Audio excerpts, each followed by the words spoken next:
This poomsae is called kibap. Its meaning is the beginner's form, and it has 20 moves.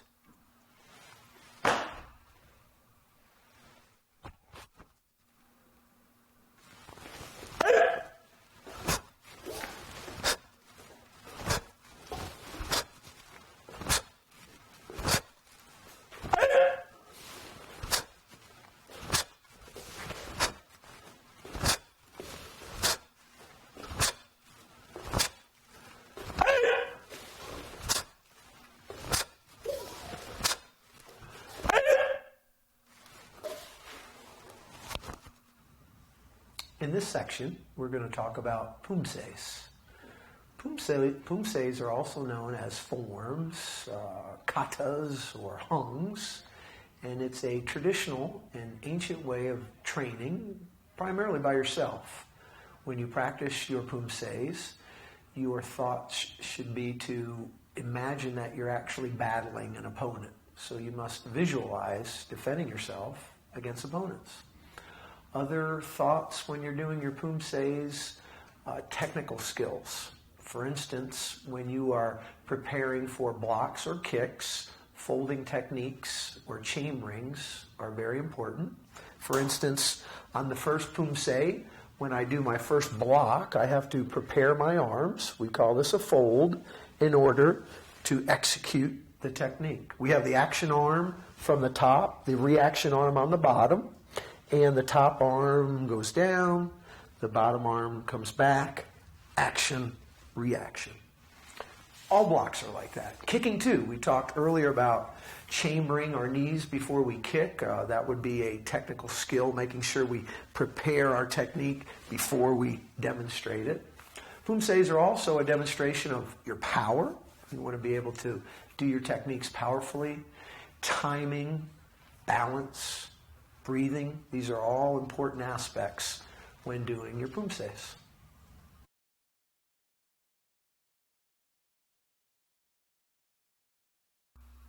Next, I'd like to talk about our striking techniques. When practicing your striking techniques, it's hard just to do them in the air all the time. I think a great tool to help you train at home might be to get yourself a heavy bag. There are two standard models of heavy bags. One that hangs from a contraption like this, which can suspend it from the middle of your room, or perhaps you would attach it to the roof, or another model that stands freely that you can move around and set up anywhere you'd like. But these are great tools to help you practice your strikes. All strikes that we do incorporate a concept called pivoting.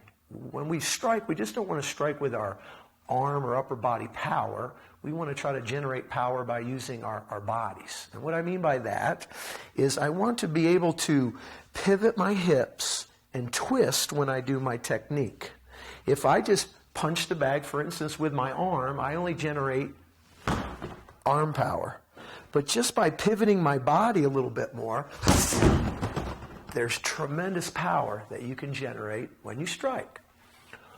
Our first striking techniques are for white belt, and they're the 1-2 punch. I'll assume my sparring stance, and my sparring stance is approximately a shoulder length long, a half a shoulder length wide. I'll keep my guard up with my rear hand and elbow in, protecting the side of my body, and my front hand is available to block or push or do whatever I'd like with. The first punch that I'm going to do is the jab. I'm going to take a small step with my lead leg, trying to move my mass into the target.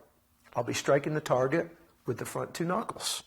The second punch, or the back punch, I'll pivot, my heel comes off the floor, I twist and strike the bag again with my front 2 knuckles. So done a little bit faster, it's 1, 2.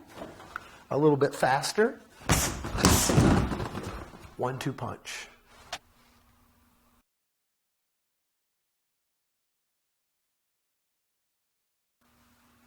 These are the combinations practiced by our novice belts, white belt and yellow belt.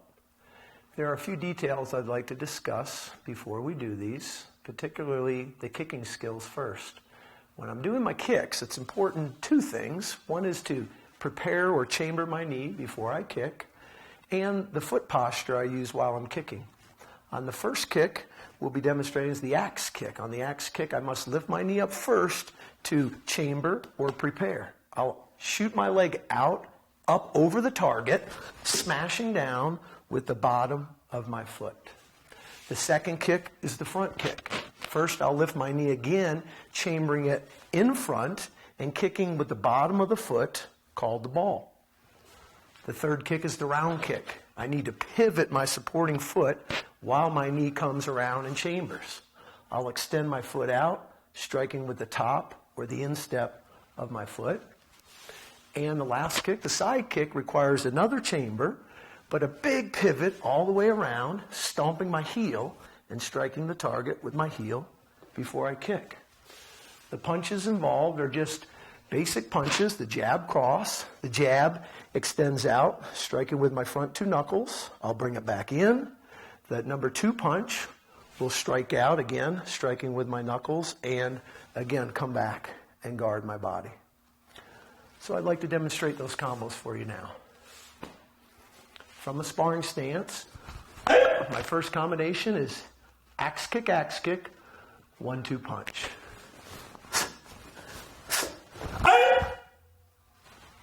We also refer to the rear leg kick as a level 2 kick.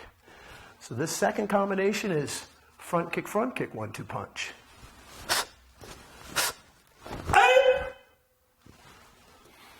The third combination is the round kick.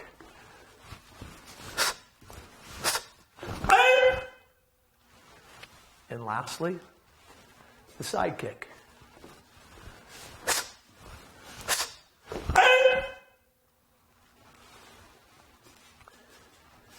And those are the combinations for our novice belt.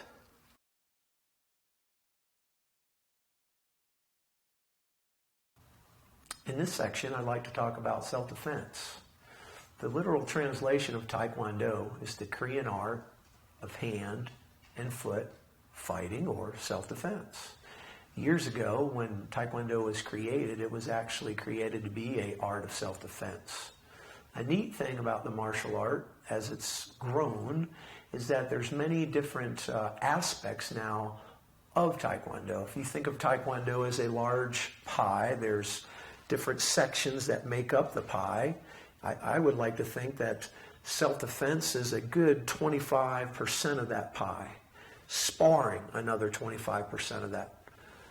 Poomsae is another 25%, and perhaps conditioning, working on skills is another 25%.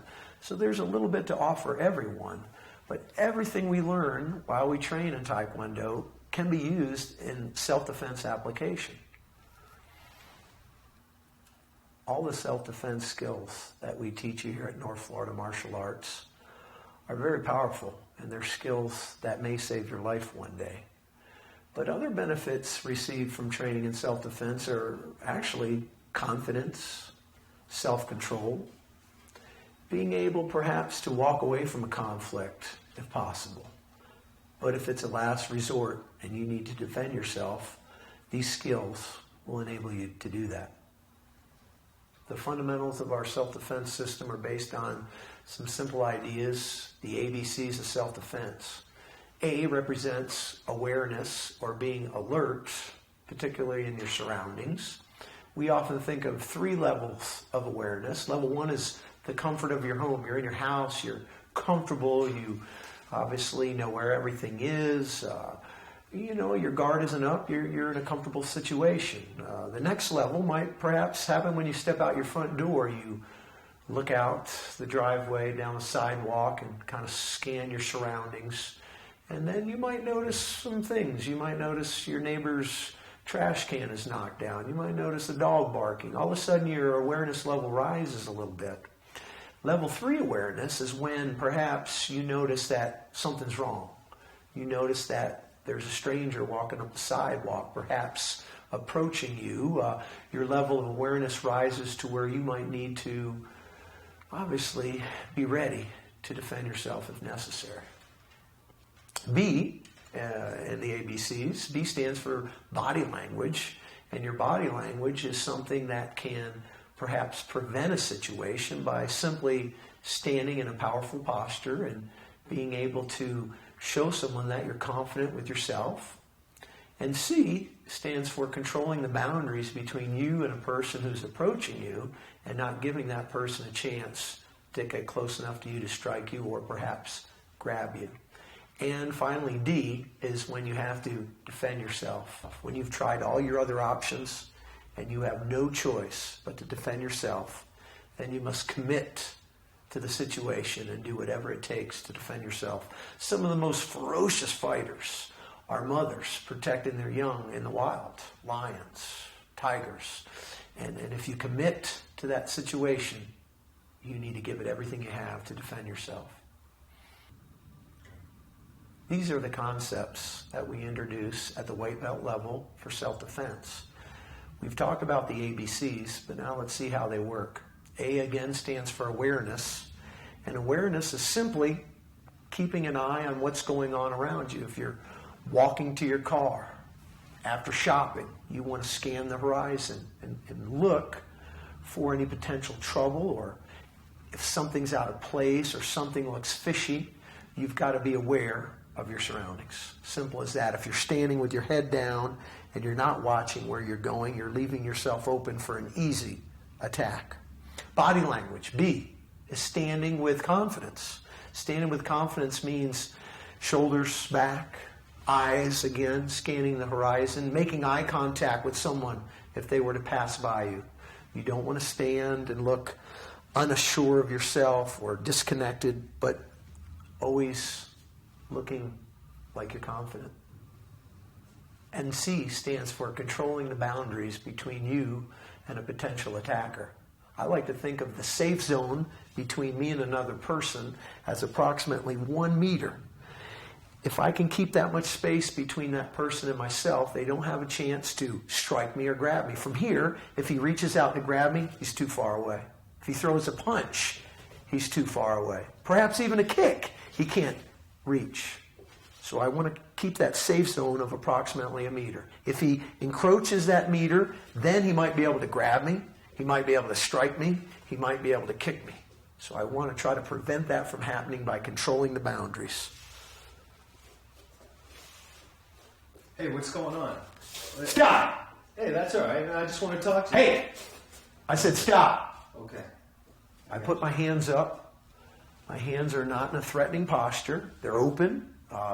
Just saying with my body language right now, hey man, stop. Don't come any closer. If he were to attack or rush me, my hands are up. I'm ready to defend myself. I can block. I could strike. I can stun. I can run. Do whatever I have to do. But I keep my hands up in a non-threatening position and protect myself. And keep the safe space between us.